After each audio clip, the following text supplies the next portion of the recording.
SOS, Serbisyo, Ora-Mismo, Sigurado. Programang tatalakay sa kapangyarihan ng serbisyo sibil. SOS, Serbisyo, Ora-Mismo, Sigurado. Programang hihimay sa kapangyarihan ng pamalang lokal. SOS, Serbisyo, Ora-Mismo, Sigurado. Programang maglalapit sa pamalaan at mamamayan. SOS, Serbisyo, Ora-Mismo, Sigurado. Kikilos ang barangay para sa bayan, edukasyon, kalusugan, trapiko, basura at iba pa. SOS, Serbisyo, Ora-Mismo, Sigurado. Tatalakay sa mga problemang napapanahon, problemang hahanapan ng solusyon. Hapon mga kaibigan, ito po ang SOS, Serbisyo, Ora-Mismo, Sigurado. Layunin po natin na maiangat ang kaaman ng ating mga kababayan sa katwiran at karapatan nationwide and worldwide. Si AJ Austria, ang ating technical director. Si Angel Atienza, ang ating public service coordinator. Ako yung lingkod, si Johnny Gomez. At syempre pa, hapon po ng Huwebes, trabaho po. Magbibigay po tayo ng paalala at pansin dito sa ating mga kababayan na patuloy na naghahanap ng kanilang trabaho. Hapon ng Huwebes, kaya yung isa nating kaibigan mula sa IPAMS, ang ating makakasama sa palatuntunan, ang Industrial Personnel and Management Services Incorporated, our very good friend, Senior Recruitment Manager, Special Projects and External Affairs. Wala pong iba kundi si Ma'am Lala Bacaranas. Ma'am Lala, how are you this afternoon? We are good. Magandang hapon po sa lahat ng listeners and good afternoon to everyone who's also watching through your television station. Ngayong hapon, meron po tayong makakasama na principal, employer at recruiter din para po naman sa bansang New Zealand. Yes. Would you care to introduce our guest, Ma'am Lala? Yes, of course. We have here Mr. Steven Matheson from One Staff International. He's here actually since last week recruiting for Filipinos who's going to work to his various clients in New Zealand. Wow. So, how are you, Steve? I'm okay, thanks, Johnny. Thanks for inviting me on your show, and hello to everybody in the Philippines and also those people listening in New Zealand. Is this the first time you visited the Philippines, Steve? No, I've been visiting the Philippines since about 2012, so okay. Quite a long time now, and I also was lucky enough to be living in the Philippines for about 7 years. Oh wow, really? Up until the pandemic. I see. And do you love our delicacy here in the Philippines, especially our balut? I've tried one, Johnny. I'll try and be polite. It was an experience that I don't think I need to repeat. It was certainly memorable. Okay, but what is your favorite Filipino dish? My favorite Filipino dish would have to be, adobo, of course. Adobo, okay. Tell us more about One Staff. Well, One Staff is quite a large recruitment company in New Zealand. We have 15 offices in New Zealand, from Auckland all the way down to Invercargill. It's a company that's very much focused on people, providing opportunities for people. The recruitment of Filipinos is relatively new for One Staff. We have a small Filipino team that exists in Auckland, Wellington and Christchurch. Actually, we do have Filipinos in Hamilton now as well. But One Staff is quite dedicated to working with good companies, non-fee charging recruitment companies in the Philippines, which is something I'm very passionate about. So IPAMS is a really good fit for One Staff. And currently, you are the International Operations Manager of One Staff. What exactly do you do? Well, fundamentally, we're focusing on the Philippines at the moment to find skilled workers. Now, I believe that there's a lot of talent in the Philippines. There's a lot of skilled workers with excellent English comprehension that can really add value to our country, New Zealand, that has a skill shortage. I don't believe that the Philippines is a place to come and source cheap labor. I believe it's a country that you come to if you want talent, and I think there's a very clear distinction between those two. So I'm responsible for recruiting the Filipino workers for One Staff, which involves lots of flying from New Zealand to the Philippines, lots of filling out the One Health Pass and the health declaration in New Zealand when I'm traveling. So it's still a little bit complicated traveling, but I'm very happy to be in the Philippines recruiting. And I have my job order here, Johnny. So we're recruiting cabinet makers, carpenters, CNC operators, dairy farmers, welders, fitter welders, plumbers, physios, steel fixers. So a wide array of different occupations. All right. Before we go into the technicalities of the recruitment process, Lala, very powerful, no? Yung mga sinabi ni Steve, nakakakilabot kung paano niyang iniaangat yung ugali, karakter ng ating mga mamamayan at ating mga uring gawa dito sa Pilipinas. I'm sure ang IPAMS meron rin kayong mga magaganda information. Can you hear me? I hope you could repeat that again, Johnny. I think we missed out. Ayan, parang nagkakaroon tayo ng problema sa connectivity. Yeah. Oo. Mukhang meron tayong problema sa connectivity. Yes. All right. Anyway, tinatanong ko, can you hear me correctly? Can you hear me loud and clear? Yes, we can. Okay na ba? Yes, okay na. Okay na. Oo. Sabi ko, very powerful yung mga words na ni Steve. As Filipino, talagang nakakatuwa coming from a foreign national. Yes. Na itinataas niya yung ating karakter. And I'm sure IPAMS is doing the same also, na the integrity of the Filipinos will always be on top of your list. At ito rin yung inyong, pasensya na, pero ibinebentang talento sa buong mundo, Lala. Yes, totoo yan. Napaka-importante that integrity is also part and parcel of the workers that we are lining up for final interviews and for selections of our employers. And we make sure that before we put them sa table with the employers, we ensure that we screen them. Sabi nga ng mga commenters natin, Johnny, lagi na sinasabi, ang hirap daw makapasok sa IPAMS. That's right. Katunayan, we just had our open day starting Tuesday. At talagang whenever I tell them that, the comments on Facebook saying that it's very difficult to enter IPAMS, yung kanilang pag-recruit or yung kanilang the way how they are recruited, sabi namin, you should be proud dahil nakapasok kayo sa loob because that's how we do things. Hindi po pwedeng ang tawag natin sa dokumento ay hausyaw or fake mo. Hindi rin pwede na hindi ka marunong mag-English because Steve will not understand them. Kung sakasakali they couldn't speak at least basic English lang. Yes. Sabi nga namin minsan, kahit Carabao English lang, basta may explain mo yung trabaho mo as recruiter or carpenter, pwede na yan.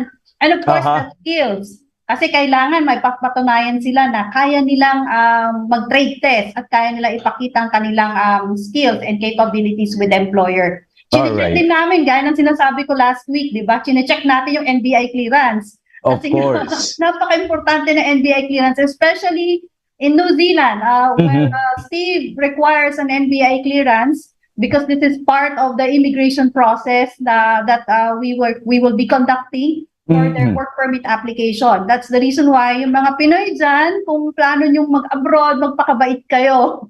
Huwag kayong gagawa ng krimen or huwag magta-traffic violation dahil marereflect yan sa NBI clearance ninyo. First time ba itong partnership ng IPAMS at ng One Staff?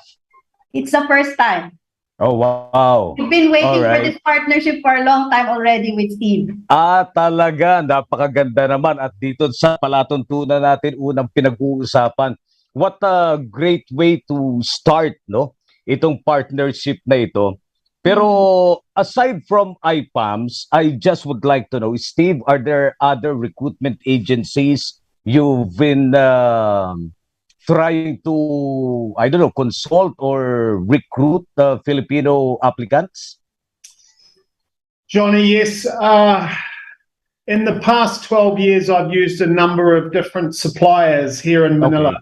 And, you know, they are all very different styles, different company cultures, and different, they have a different focus. IPAMS is very much about integrity. I have known Yes. the president of IPAMS for about 5 or 6 years, but he was very selective in who he works with. So we're the only New Zealand client, the first New Zealand client to work with IPAMS.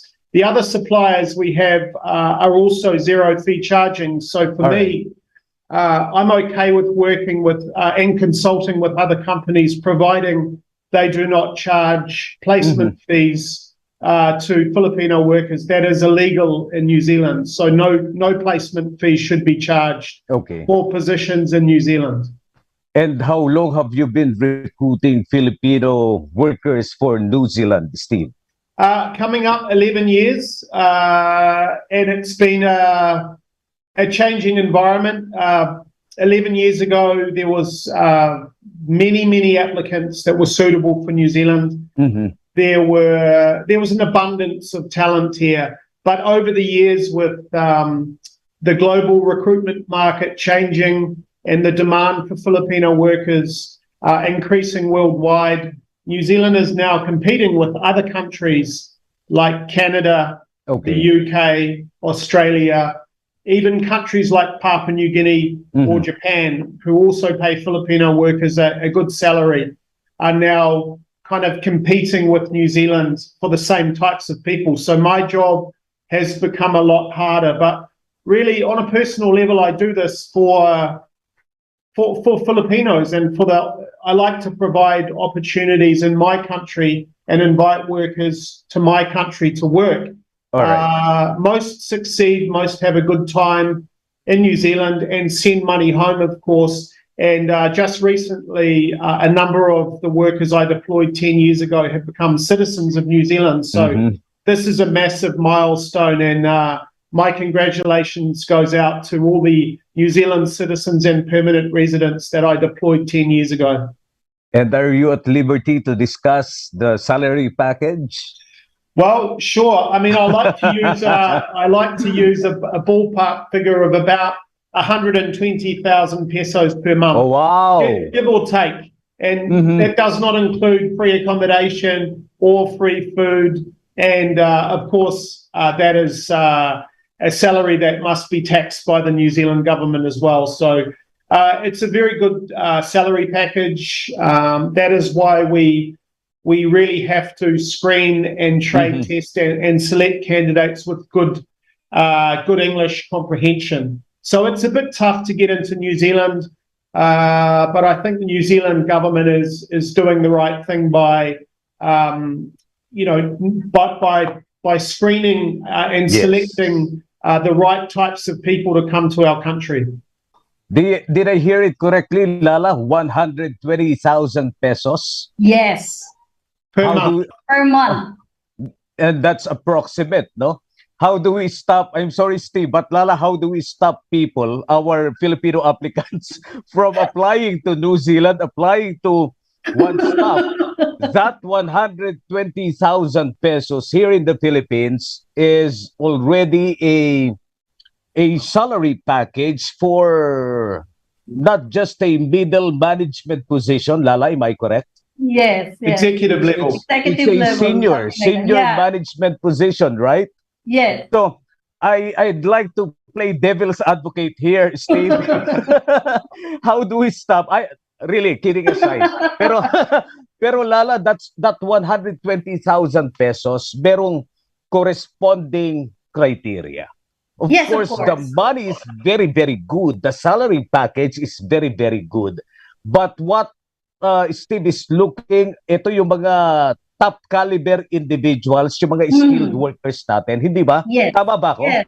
Tama ka doon. And right now, with the changes of the policy of the New Zealand immigration bill starting July 4, Uh-huh.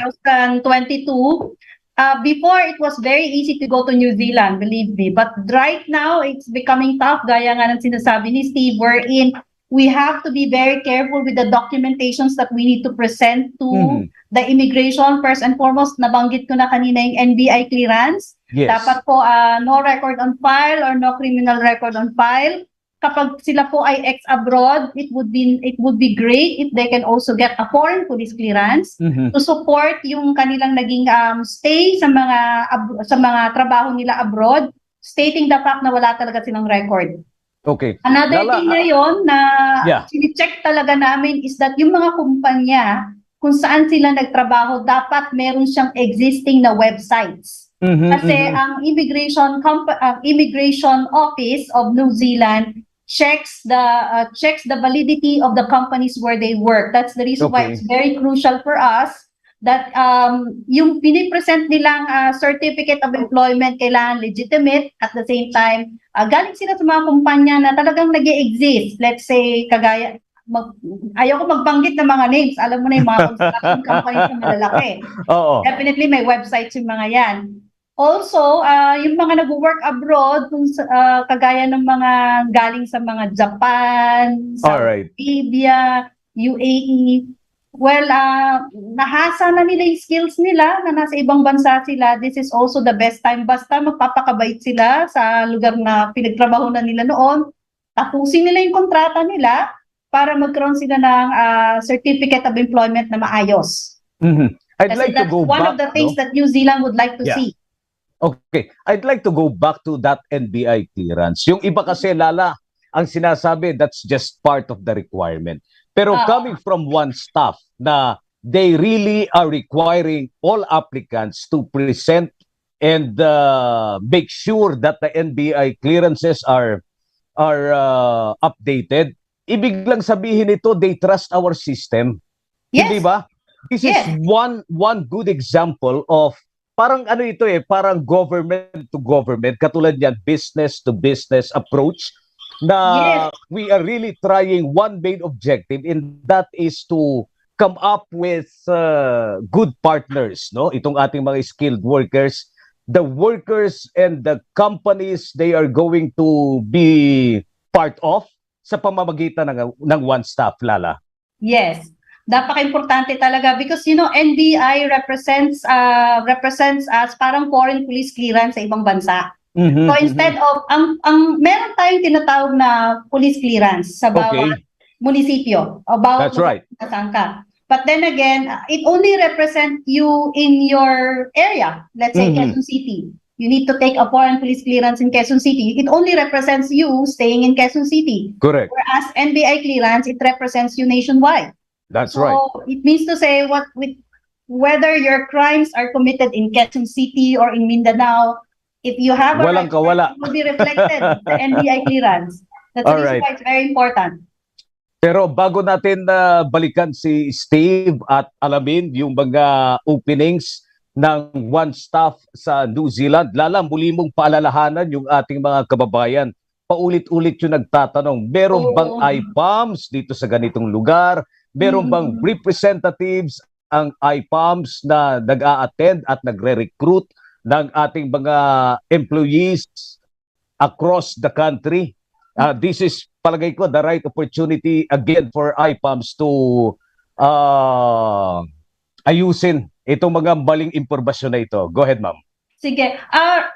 Just this week, nag-post lang kami ng warning na scammer because ngayon, yung mga scammer natin, masyado na matatalino. They create a Skype account using our logo and said IPAMS recruitment. So may mga nagsumbong sa amin ng mga na-recruit namin for Hungary that someone is using our logo and they created a Skype account just to entice the applicants. to Okay. apply for this job opportunity. Just to let you know, we already posted that and reported to the POA Anti-Illegal Recruitment Branch that we don't have that kind of Skype account na That's right. ginagamit for Mhm. recruitment.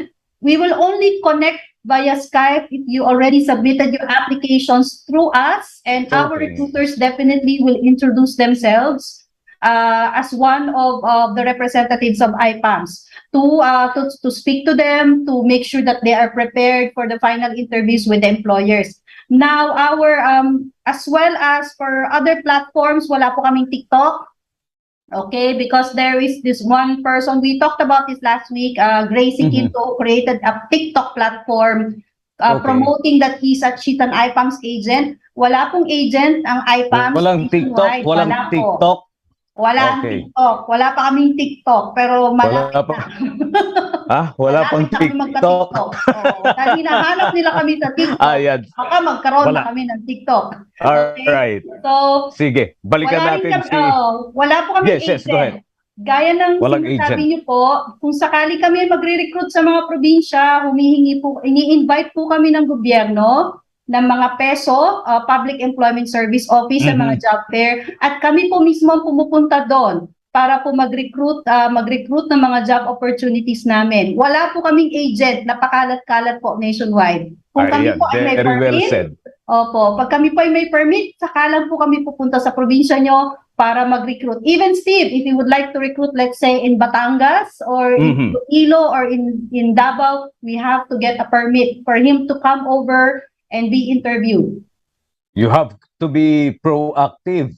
The next time na itong mga illegal recruiters mag-ooperate, they will be using your t-shirts, your logo, everything else to misrepresent you, Lala. Yes. Kaya let us They can use our names. very, very careful. Let's go back to one staff. Steve will discuss with us the many openings and the recruitment process that one staff is currently doing. Steve? Thanks, Johnny. The recruitment process is a collaborative approach between IPAMS and one staff. Excuse me.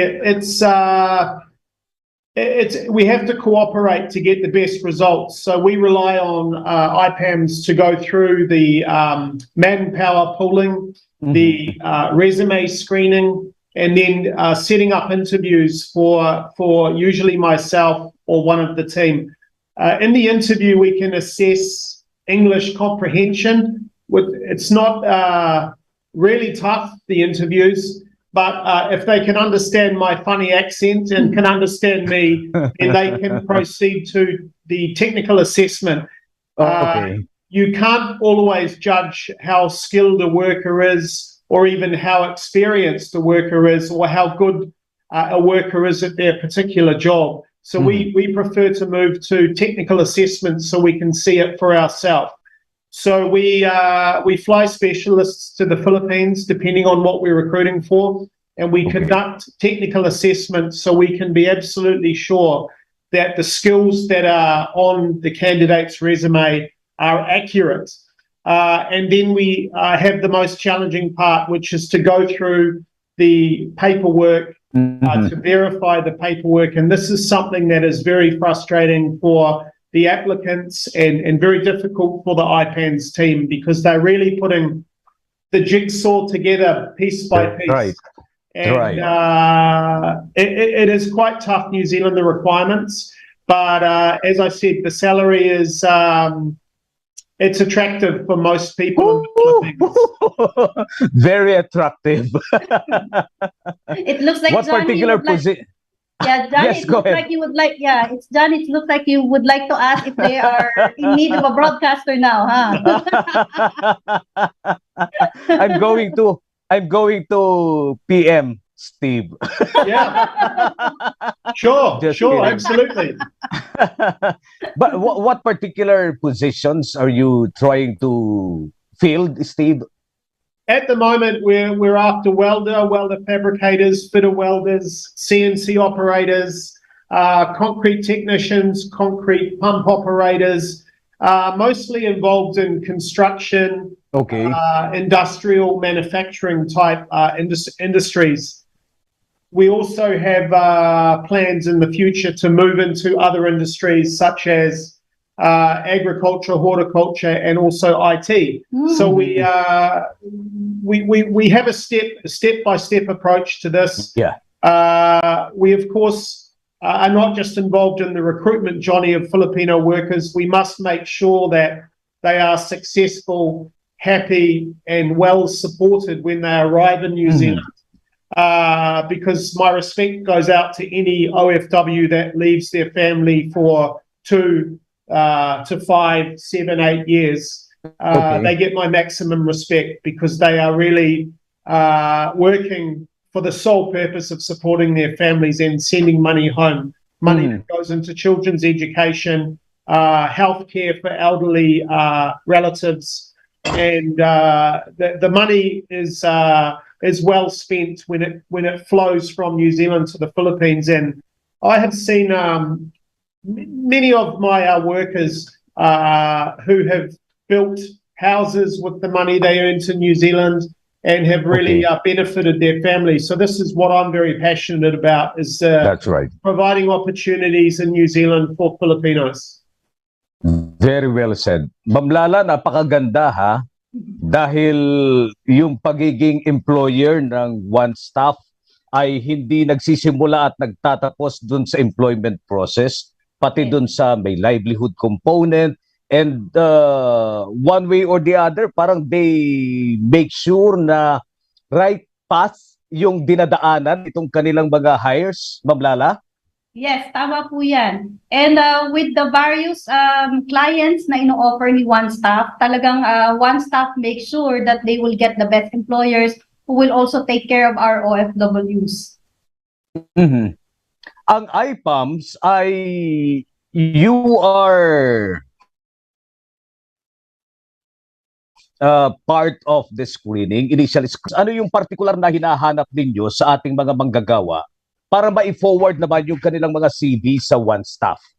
Well, first and foremost, One Staff will provide us the job descriptions at saka yung the documents na kailangan nila to be able for us to work through with the process. So i-screen namin yan documentation-wise. Sa katunayan, bago dumating si Steve dito sa Philippines nung nakaraan, nag-open day talaga kami. Ang sabi, open day recruitment event namin.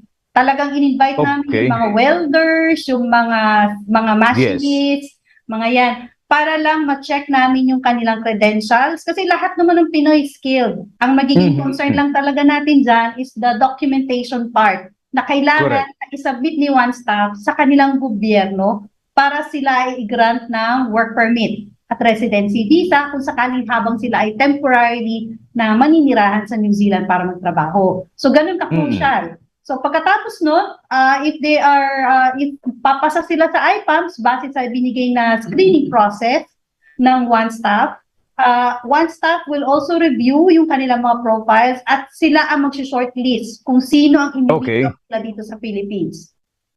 So ganun yung partnership na ginagawa namin. So we screen, at the same time, si Steve also very active, siya rin yung nag-i-screen at nag-shortlist ng mga applicants natin to become candidates ng mga iba't ibang employers na ino-offer natin sa New Zealand.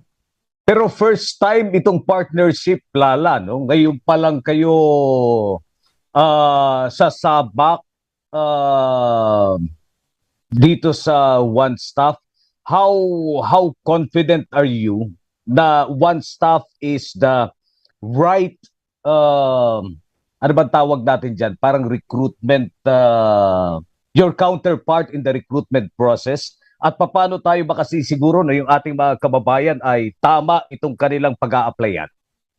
Well, unang-una, One Staff has been approved by POEA na maging legal employer natin para makapagdala ng Pilipino abroad.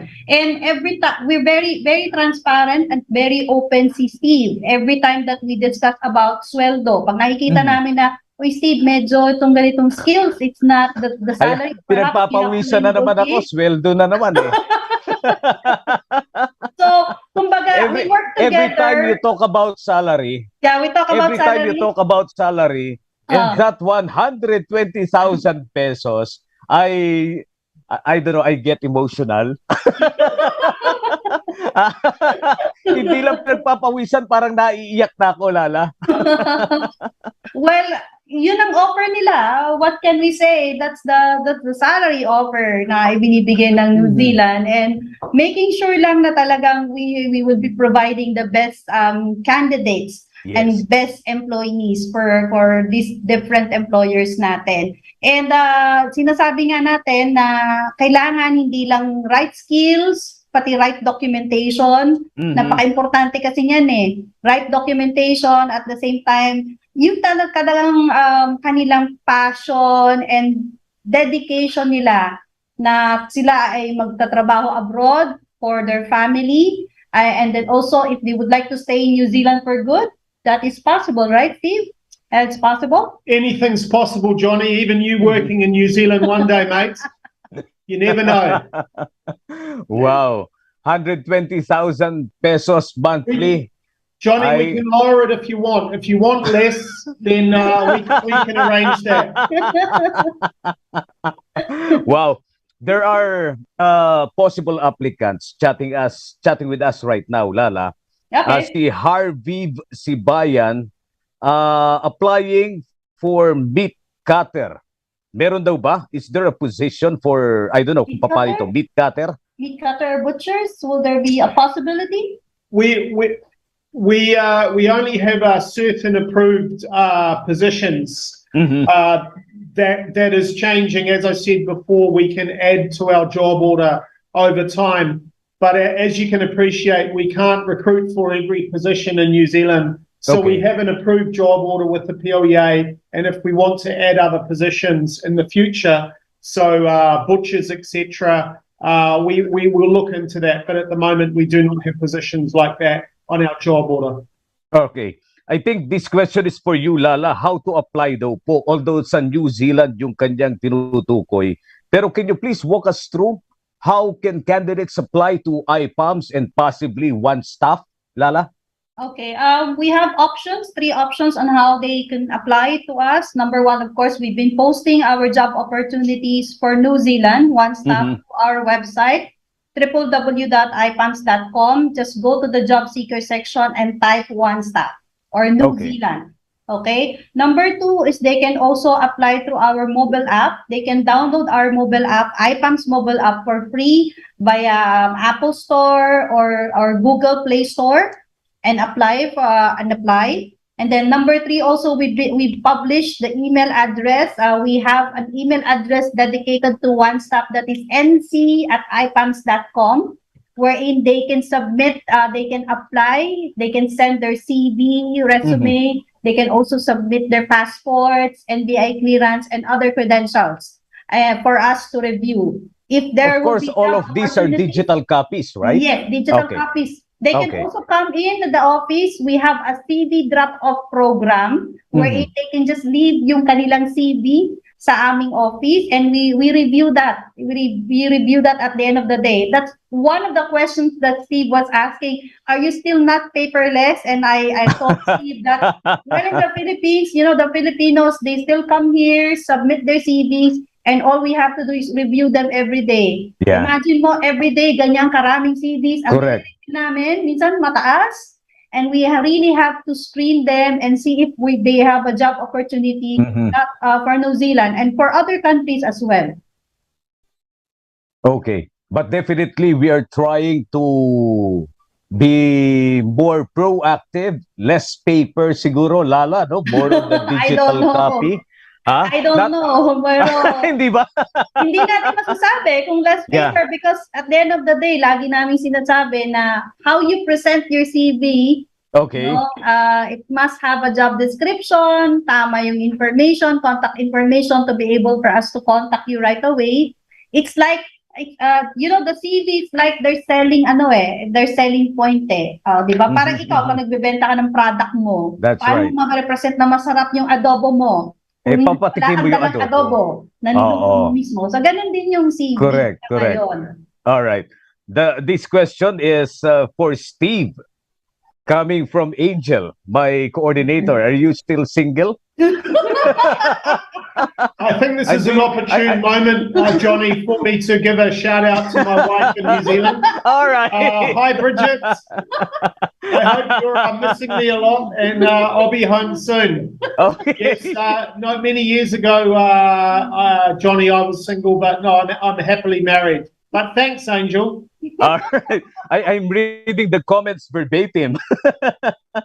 Okay. What qualifications are you looking for, Steve? I guess, well, definitely depending on the job openings, right? There are specific Most of requirements. that's a really good question.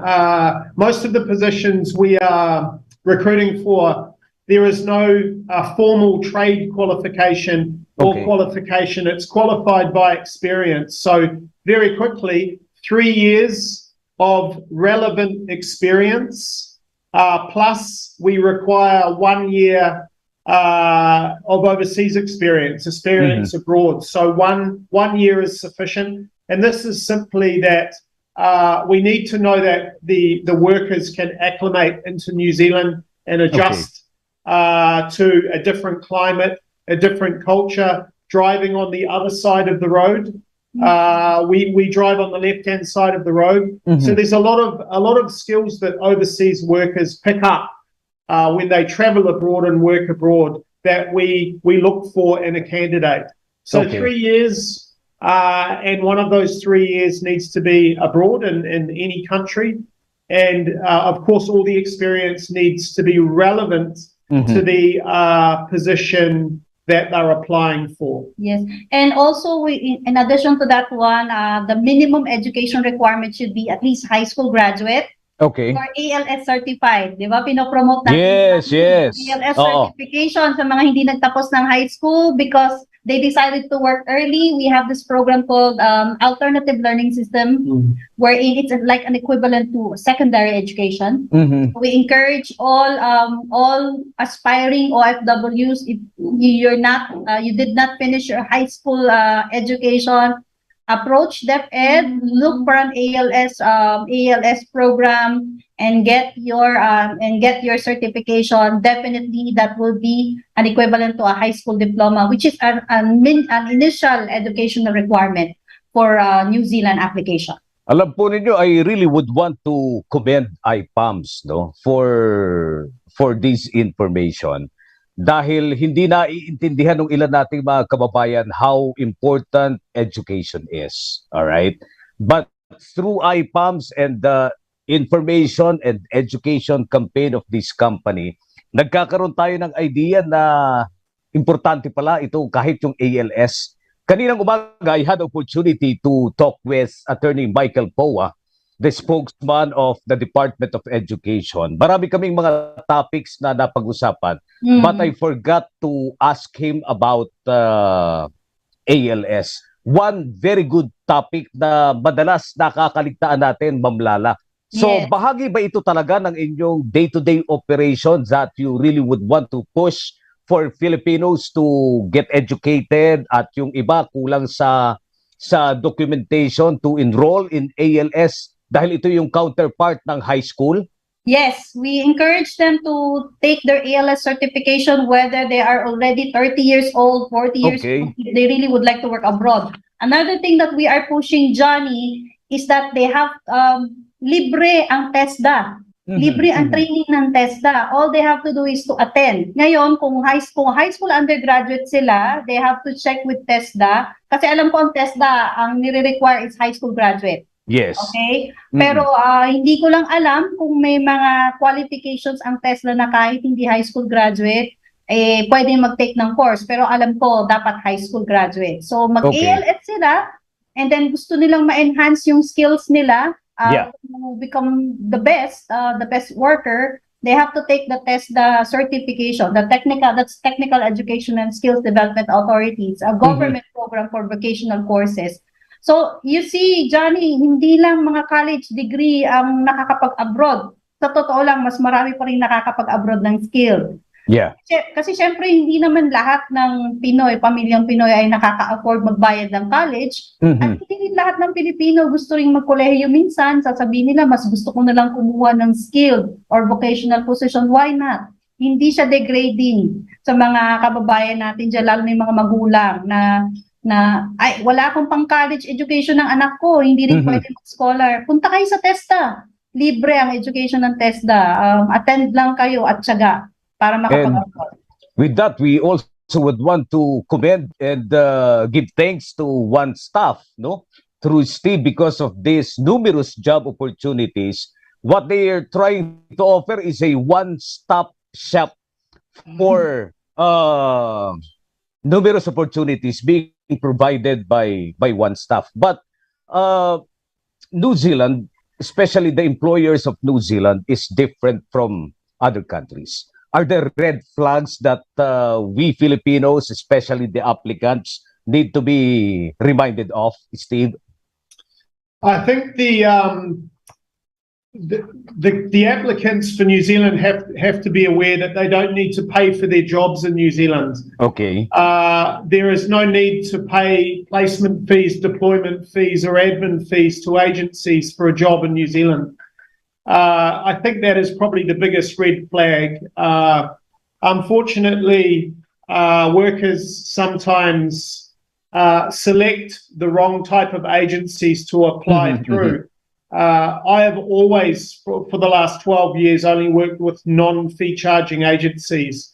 I believe this is the best way to get the best talent from the Philippines, as well as avoid any exploitation that happens from this fee charging. So I would say the red flags is pick the right agency, pick an agency that has a good reputation and has the applicant's best interests in mind, not their bank balance in mind. So that's why I can endorse IPAMS, because they have that attitude, which is people first, and Yes. you know, this is what I think applicants should be careful of, who they send their resume to. Now, Steve, what about yes, go ahead. if I may add the question, Johnny, what Go about ahead. those Filipinos who already worked in New Zealand? If what will be the red flag? If they can they still come back and work in New Zealand? I mean, there was a lot of applicants that unfortunately were home in the Philippines during the beginning of the pandemic, and for whatever reason could not make it back to New Zealand and their visas expired. You know, personally, I think that everybody deserves a second chance. And if their employment in New Zealand expired because of the pandemic, I mean, let's face it, Johnny, the pandemic was pretty difficult for everybody worldwide.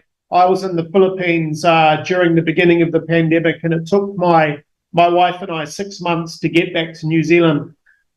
Pretty stressful situation, and I understand that there was a lot of challenges with Filipinos, no work, no pay, no work at all. So if any applicants have been to New Zealand, I would look at them on a case-by-case basis to make sure that their situation was right for One Staff, and I could give them another chance. Actually, we have a few applicants that have visa applications with One Staff now, and this is their second time in New Zealand. So good luck to them.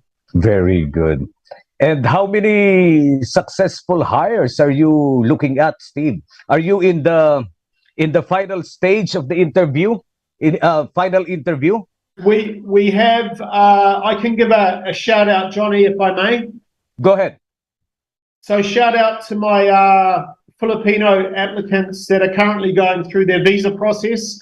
You all know who you are. So we have a number of applicants that are at the visa processing stage with the new New Zealand work visa, and we have ongoing interviews both here in the Philippines and with our clients in New Zealand. So there's a lot of activity. In terms of numbers, I think that our goal over the next 2 to 5 years is about 1,000 overseas OFWs for New Zealand. Okay.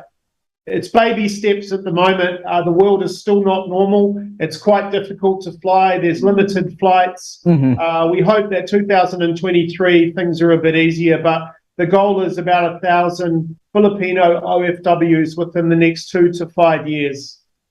And for the successful hires of 2022, how long did they need to wait before going to New Zealand and be deployed to numerous companies? It's anything from 10 to 15 weeks, depending on the processing times, how organized their documentation is, and the speed of medicals at St. Luke's and VGC. They have a big backlog of applicants to put through medicals, and also Immigration New Zealand has a lot of ongoing applications from the Philippines and worldwide, other countries as well. So it's a little bit frustrating. I know that my team, who are still in the Philippines waiting for their visa approvals, are frustrated and worried, and I communicate with all those applicants usually on a daily basis. So Johnny, I don't sleep. I've decided that sleeping's not important. I spend hours on Facebook updating people, but I'm happy to do that because I understand they're frustrated and very eager to go to New Zealand. Well, I still would love to think that the 15 weeks, that's about what? 4 or 5 months of waiting compared to Lala, 8 months to 12 months to 1 year. Eh, mag-New Zealand na tayo. Let's all go to New Zealand. I think you would like to go to New Zealand too, Johnny. Well, 15 weeks daw, Lala, compared dun sa mga nakausap na natin. Yes, oo. Pero diba meron pang 4 years? Ha? Ideal pa rin yan, ha? But then again, you must understand na depende pa rin yan, syempre, sa pag-aayos ng dokumento, gaya ng sinabi ni Steve. How will be organizing the documents, how fast they can provide the documents for work permit application, how fast they can ensure that they can do their medical examination. Pero syempre, Johnny, pag medyo may mga pending sa medical, that can also affect yung timeline ng pagpaprocess din ng visa sa pagpunta nila sa New Zealand. Kaya yung sinabi ni Steve, of course, it's an ideal timeline.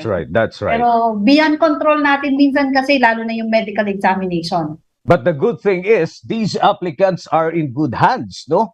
IPAMS ang humahawak, IPAMS ang mangungulit, IPAMS ang magpa-follow up. So, yung lead time, we are talking about 15 weeks. This will gonna be a parang magtutulungan ng IPAMS, ang ating one staff at ang ating mga applicants to make sure that this 15 weeks is really reachable. Hindi ba, Lala?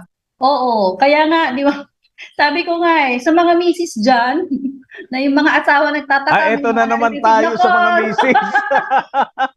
Yung mga misis dyan, nagtataka ba't yung mga mister may mga kausap gabi-gabi. IPAMS po pag IPAMS pong tumatawag, mga alas 7, alas 8, alas 9, nakikita nyo yung likod namin. Yan po yung aming mga butihing operations team. Sila yung mga tumatawag sa mga candidates namin na currently in process. Kaya pag may tumawag po ng alas 7, alas 8, alas 9, actually, they are not the other woman. They are the IPAM staff trying to check if they already provided the documents, have they checked their emails about the next instructions from the employers. So it's a more, Johnny, it's more on they really must have the patience. Correct. To deal with these kinds of process. And the good thing about this is during the training, correct me if I'm wrong, Lala, you extend the invite to the partners, the wife, to attend the training together with the applicants, the husband, for them to understand the process and would be able to know the real score. Yes, that's what we're telling John. That's what we're telling Steve. You know, sometimes the job offer they have to discuss it with the wife first. Mhm. The wife or the girlfriend, Johnny. Yes, that's right. Otherwise, they're gonna pull the plug. That's right.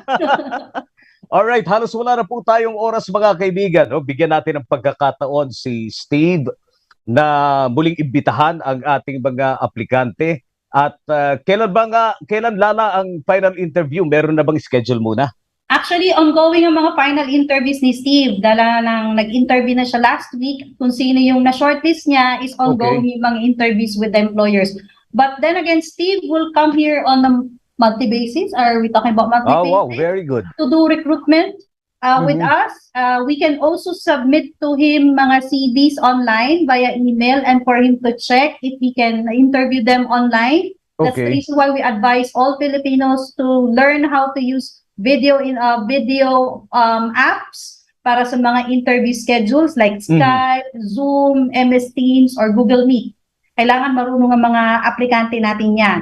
And continuously, we'll be recruiting also for CNC machinists, right? We need the CNC machinists for New Zealand. The ones who can do programming as well, master cam, and the one who can operate lathe and milling. So may mga machinists dyan, apply na po kayo sa IPAMS. Wow. Welders Alright. pa rin. We still need more Yes, welders, welder fabricators. And the ones that Steve mentioned, the possession soon, that we will be recruiting. Okay. Napakarami pa pong mga posisyon pero ang sinasabi ni Lala at ni Steve, this is gonna be a tuloy-tuloy, continuous search for the outstanding Filipino applicants. Aba, napakasarap pakinggan ha. Outstanding, Lala. Coming Totoo from naman. Steve, of course. Oo, with the guidance of One Stop and the direction being given to us by Steve and IPAMS, we really can vouch for the goodness and the competitiveness of the Filipino skilled workers. Steve, why don't you invite the applicants to join you in this search and possibly be part of One Staff and many industries that you are working with? Well, everybody's got an opportunity, Johnny. We have had a lot of success in New Zealand with Filipino workers. They are very respected and well regarded in New Zealand, and there is definitely a demand. I think that when I sign contracts with the workers, I take personal responsibility, and I encourage all New Zealand employers to take personal responsibility. We're inviting the Filipino workers to our home. We should host them. We should make them feel welcome, and also make sure they're supported. So I wish all the applicants that we currently have and in the future the best of luck with their journey to New Zealand. And it's a really exciting opportunity for our Filipino workers. All right, thank you so much. Lala, si Julius Solis, how about carpenters? 2 years and 11 months experience siya. Qualified daw po ba? Ex-Japan. As long as he has the gaya ng sinabi ni Steve, 3 years experience, wherein one would be overseas, most likely qualified. Pag may carpenter tayong opening, he can apply through us. Banggit ko na naman yung ways on how to apply. So Yes. he can just lead the CV to us, and then when One Stop Steve will request for carpenters, then we will be ready. MJ, available po ba ang factory worker or laborer? No. Most of the positions, Johnny, for New Zealand are semi-skilled or skilled. So Okay. there is a requirement for skilled workers rather than labourers or factory workers. There are no positions currently with One Staff in New Zealand for those positions. But we have the complete list, am I correct, Lala, from the IPAMS website? Yes, we have the All right. So siguro uulitin ni Lala, how to apply, when to apply, at kung ano pa yung site na kailangan nilang puntahan. Go ahead, ma'am. Okay. Like I've said, you can apply through our website. That's www.ipams.com. Search all the job opportunities that we posted online and in every country, including New Zealand. You can also download through your cell phone. Okay, you can download our mobile app called iPams mobile app. That's for free sa Apple Store and Google Play Store. For other job opportunities for New Zealand, just send an email to nz@ipams.com for New Zealand job opportunities. Sometimes din, Johnny, we also do our open day recruitment events. So kung okay lang sa'yo, i-announce Go ko ahead. na. Yes, go ahead. We're going to have another open day we have an open day tomorrow for a Qatar client. We have a open day for Milaha. Naka-post yan sa aming Facebook page. The various job opportunities that we have because the employer will be coming here sa October 21 and 22. We are still accepting walk-in applications for healthcare, mga podiatrists, nurses, radiologists for UK, and then nurses also for United States of America. Marami tayong opportunities dyan. We are also currently recruiting for aircraft mechanics and avionics technicians for our US-based company, VT San Antonio Aerospace. So yung mga Pinoys dyan na gigil pumunta sa Amerika as aircraft mechanics, we have a job opportunity for you. Very good. Maybe drop off, apply online, don't talk to scammers. Yun lang masasabi ko. Tama yan. What a way to end the program. Diyan sa paalaala ni Lalay. Steve, I cannot thank you enough. Good luck to One Staff.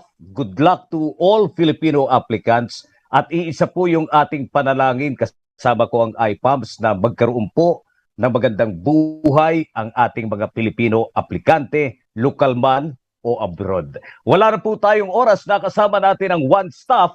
Nakasama po natin ang IPAMS, mga kaibigan. Si AJ Austria, ang ating technical director, si Angel Atienza, ang ating public service coordinator.